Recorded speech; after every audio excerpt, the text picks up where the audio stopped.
The member from Thornhill.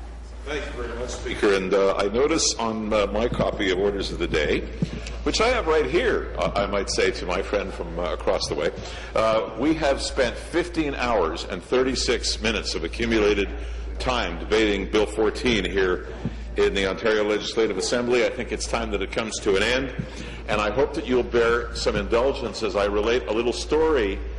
I hear applause behind me. As I relate a little story that has to do with ultimately politicians. 4 surgeons are meeting at a surgical convention, and the first one is from New York. And he says, I love, when I'm in the operating theater, I love operating on accountants. And the others say, why? And he says, well, when I open them up, everything is numbered. And the second surgeon, who is a young woman from Chicago, says, well, for me, electricians are the best people to operate on because when you open them up, everything is color-coded. And the third surgeon comes from Los Angeles, and he says, I like librarians. When you open them up, everything is coded according to the Dewey Decimal System. And the final surgeon is somebody from Washington, I could say Ottawa, and he says, I like operating on politicians. And the other 3 say, why politicians? And he says, well, they have no spine, they have no guts, they have no gonads, and they have no brains, plus one end is interchangeable with the other. So I'm a politician, Speaker, and we're all politicians in here. And this bill is very much a bill that was designed for politicians and has been the subject of political games. So forgive me the attempt at humor, but I had to say that, and I'm glad that it's coming to an end, because there were over 100 pieces of legislation that died when the McGuinty government shut down the legislature on October the 15th, 2012. Just disappeared. And there are people, many people, because we exist on behalf of people, who were injured by the fact that legislation either disappeared or was severely delayed, and this was an aspect of it. It's not that hard a bill. This government put their own interests ahead of getting on with the job and helping those people. And the previous version of this bill, which was then numbered Bill 65, died on the order paper when the McGuinty government prorogued the House. And here it is back as Bill 14. So the Cooperative Housing Federation of Canada's Ontario region represents about 555 non-profit housing cooperatives, home to about 125,000 people across the province, several thousand of them living in my own riding of Thornhill, just north of Toronto. 156,000 households are on a wait list to access affordable housing. And again, I have to say, people think, oh, look at Shurman, he comes from Thornhill, rich suburb, York region, rich area. No, we're not any richer than anywhere else. As a region or as a particular riding, we are in the same boat as everybody else. We have a long wait list. In some cases, people have been sitting on it for 10 years looking for affordable housing in York region. We have Ontarians on wait lists that basically run like molasses in January. So we have to do what we can to facilitate, and Bill 14 is just one of those ways. Most households that were housed in 2011 were on waiting lists for an average between 2 and 4 years to be placed, but some did indeed wait 10 years, and in some cases more than 10 years. That's a very long time. That's a time, and I could cite examples of it, and I make no light of this, where you get on the wait list and you die before you actually get placed. Vacancy rates across the province, particularly in urban centres, have really tightened, with the provincial average now at 2.9%. And this makes it even more difficult for people to find affordable housing. And affordable housing, once it's found, is something that you treasure. Disputes are something that you want to put aside. 1 in 5 Ontario renter households are spending more than half of their income on housing.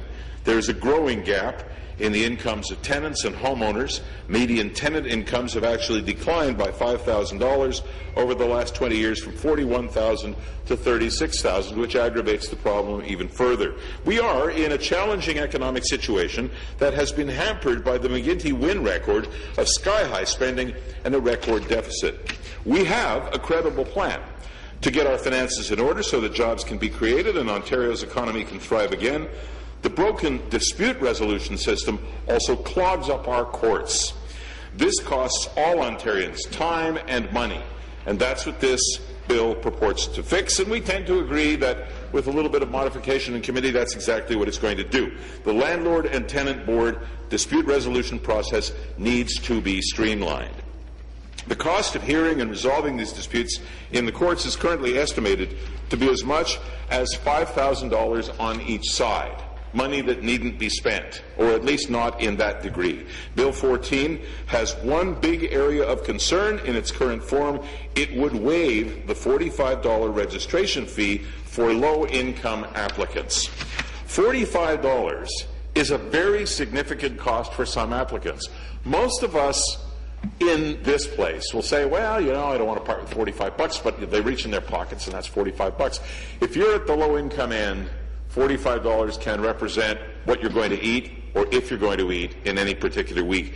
So we can't make light of it, and $45 enters into this bill as a prime aspect of it. However, waiving this fee would increase applications to the Ontario Landlord and Tenant Board, and this would only cause further delays at the LTB, the Landlord Tenant Board.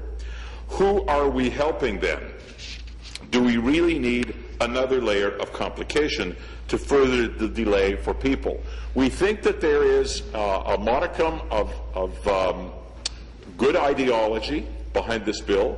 We think that it can be resolved. We think that it deserves to go to committee. We think that with a pending vote, it will go to committee, and we hope that it will come back and be passed.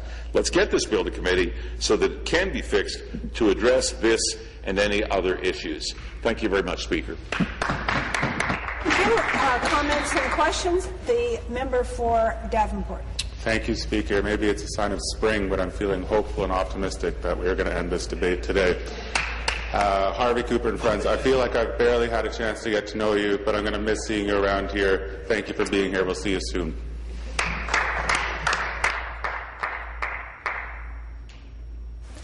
Further comments and questions? The member for Oakville. Thank you. I'm feeling quite hopeful too, because I think Bill 14 is a bill whose time has come, and it appears that time, maybe this afternoon, is time to move on. Speaker, thank you. The member for Leeds Grenville.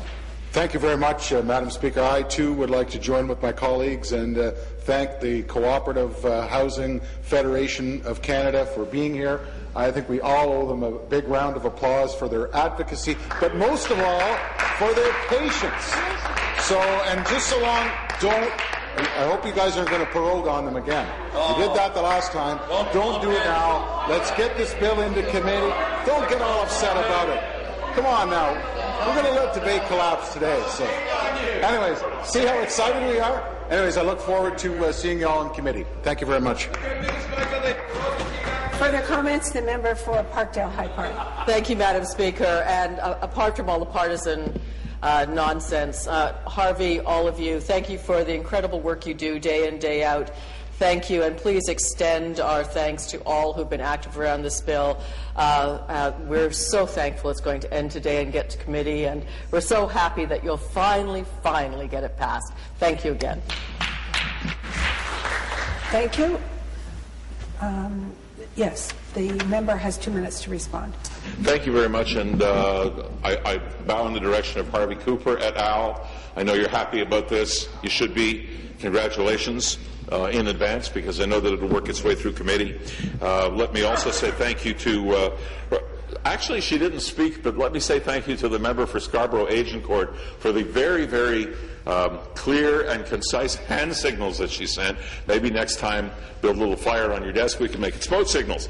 Also, the members for Davenport, for Oakville, for Leeds Grenville. Who else spoke? Parkdale High Park.